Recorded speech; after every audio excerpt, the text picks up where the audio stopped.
In the last video, we saw how the king of the south, Egypt, is a succession of kings from the line of Ptolemy, and the king of the north, Syria, is a succession of kings from the line of Seleucus, which arose out of the Grecian Empire. In this video, we will look at why we need to know about the king of the south and the king of the north. Daniel chapter 11 verses 5 to 20 provides a remarkable prophecy giving continuous events of the conflicts between the king of the north and the king of the south, that is, Syria and Egypt, which took place after the death of Alexander the Great. The exact interpretation of these verses is quite difficult to determine because expositors need to turn to so much history in order to correspond the prophecy with the possible fulfillment. However, there is a general agreement on the major events of the conflicts between the king of the north and the king of the south. Why was Daniel given so much information about the king of the south and the king of the north? That is because chapter 11 provides greater insight into the vision of Daniel chapter 8, the vision of the ram and the goat. In chapter 8, we were told plainly that the ram which you, that is Daniel, saw, having two horns, they are the kings of Media and Persia, and the male goat is the kingdom of Greece. The large horn that is between its eyes is the first king. As for the broken horn and the foal that stood up in its place, 4 kingdoms shall arise out of that nation, but not with its power. These are the 4 kingdoms that arose out of Alexander's 4 generals. We also read in Daniel chapter 8 verse 9 that out of one of them, out of the 4 kingdoms, came a little horn which grew exceedingly great towards the south, towards the east, and toward the glorious land. Likewise, we have already seen how Daniel chapter 11 also shows that the kingdom of Greece would be broken up into 4, but then moves on to emphasize on 2, namely the king of the south and the king of the north.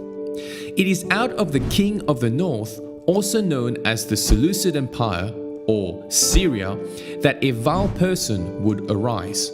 A careful read of verses 15 to 21 tells us so, showing us the succession of the kings of the north.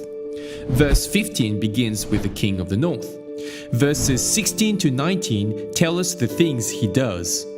Verse 20 goes on to say that in place of the king of the north, another king shall arise who will impose taxes on the glorious land. And verse 21 tells us that in his place arises a vile person who would seize the kingdom by intrigue. So in Daniel 8, we know that a little horn will come out of one of the 4 horns. And now, Daniel chapter 11 tells us exactly which of the 4 horns the little horn comes out of. It is out of Syria, the king of the north, the Seleucid Empire. In other words, the vile person of chapter 11 is the little horn of chapter 8. When we look at history, it is agreed by many that the fulfillment of the vile person of chapter 11 and the little horn of chapter 8 are seen in the person of Antiochus Epiphanes of the Syrian kingdom, the king of the north. The little horn in Daniel 8 is described as one who, number 1, cast down some of the host and some of the stars to the ground, apostasy. Number 2, cast down the place of God's sanctuary. Number 3, takes away and opposes the daily sacrifices. And number 4, casts truth to the ground, the transgression of desolation.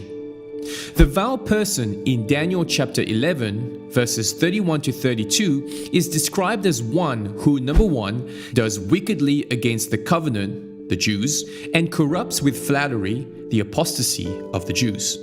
Number 2, defiles the sanctuary fortress. Number 3, takes away the daily sacrifices.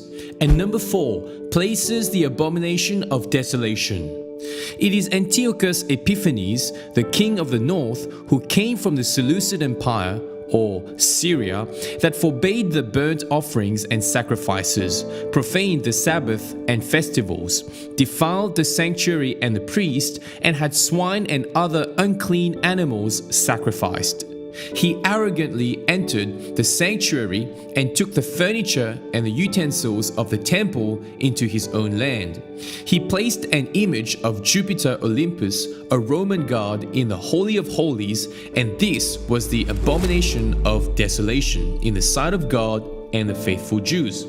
He shed much blood, tore to pieces, and burnt the books of the law that were found, and made a decree that those who would not adhere to his laws would be put to death. He caused many Jews to forsake their faith and to sacrifice idols and to profane the Sabbath. We can now understand why Antiochus Epiphanes is generally agreed to be the little horn of Daniel chapter 8 and the vile person of chapter 11. In summary, Antiochus Epiphanes was the king of the Seleucid Empire who ruled over Syria. The Seleucid Empire came out of one of the four kingdoms that arose out of the kingdom of Greece. As such, he is seen as one of the kings of the north. He defiled the sanctuary of God and took away the daily sacrifices. He was a ruthless ruler who persecuted the Jews, leading many to apostasy. Although Antiochus Epiphanes historically fulfills these prophecies in part, he is but a type of the end times Antichrist. The key in understanding this is the time element mentioned throughout the book of Daniel, in line with the book of Revelation. This will make even more sense when we look at Daniel chapter 12, bringing all the pieces of the puzzle together. It is therefore crucial to keep in view the historical fulfillment, the time element, and the prophecies given to Daniel in the light of the book of Revelation, the things Jesus said in the Gospels, and the epistles of the New Testament. When all the parts of the puzzle are laid out and brought in together, we start to see the big picture. As we go from chapter to chapter, the progressive revelation in relation to the world kingdoms given to Daniel becomes clearer and clearer, moving from historical fulfillment to prophetic events relating to the end times.